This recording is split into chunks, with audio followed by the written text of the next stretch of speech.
Welcome to Bananaomics. In this video, we'll explore the law of supply and shifters of supply. The law of supply states that there is a positive relationship between the price and quantity supplied. As you can see here, we have a standard diagram depicting a supply curve. On our y-axis is the price, and on our x-axis is the quantity supplied. As depicted in the diagram, you should be able to see that an increase in price results in an increase in the quantity supplied.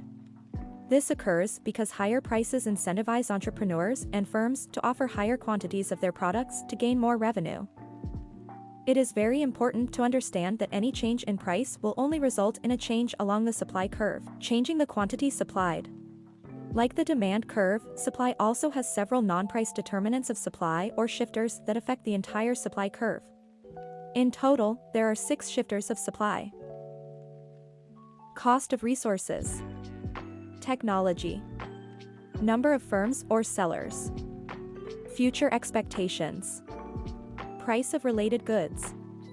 And government intervention. Cost of productive resources, such as an increase in any costs of the factors of production, such as land or labor, can shift the entire supply curve.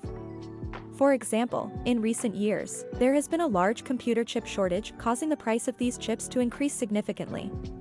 These price increases have greatly affected many technology firms negatively and caused these firms to have less overall supply. The second shifter of the supply curve is technology. Technological advancements lead to increased efficiency in production and almost always result in a shift to the right of the supply curve. Digital technology such as software and visual technology, such as robots, both have the ability to increase supply. Another shifter of supply is the number of sellers. This shifter should be one of the easiest to understand. If more stores open and join the market, the overall supply must increase. For example, if there are currently 3 coffee shops in a town, there is a set supply of coffee supplied. However, if a new coffee shop opens, the overall supply of coffee will increase as there are now 4 coffee shops rather than 3. The fourth shifter of supply is future expectations of price. When discussing supply, it's important to put yourself in the shoes of the firms or suppliers. As a firm, your main goal is to make as much money as possible. Therefore, let's assume a store is offering a huge sale next month. What will currently happen to the supply? Well, as profit is the primary motive, and therefore, this store would increase its supply prior to the sale in order to receive greater revenue. They will decrease their supply during the huge sale. Another shifter of supply is related goods. However, it's very important to understand the difference when we discuss the concept of related goods in reference to supply compared to demand. In regard to demand, there are 2 types of related goods: complements and substitutes. For supply, we will never discuss substitutes and complements.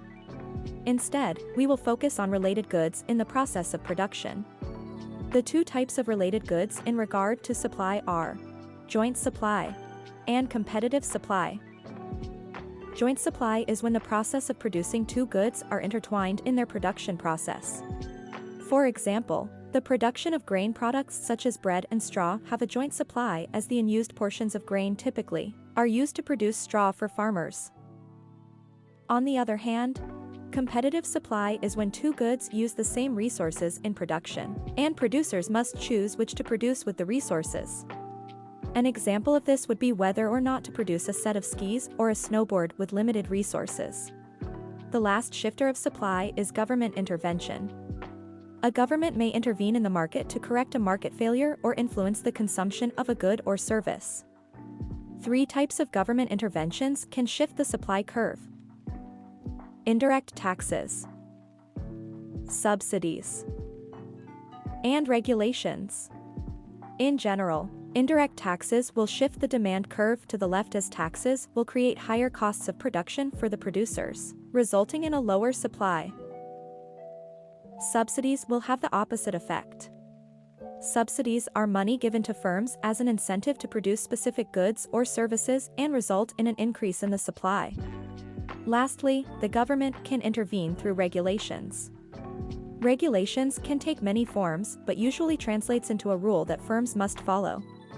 These regulations increase the time of production, resulting in an increase in overall production cost, shifting the supply curve to the left.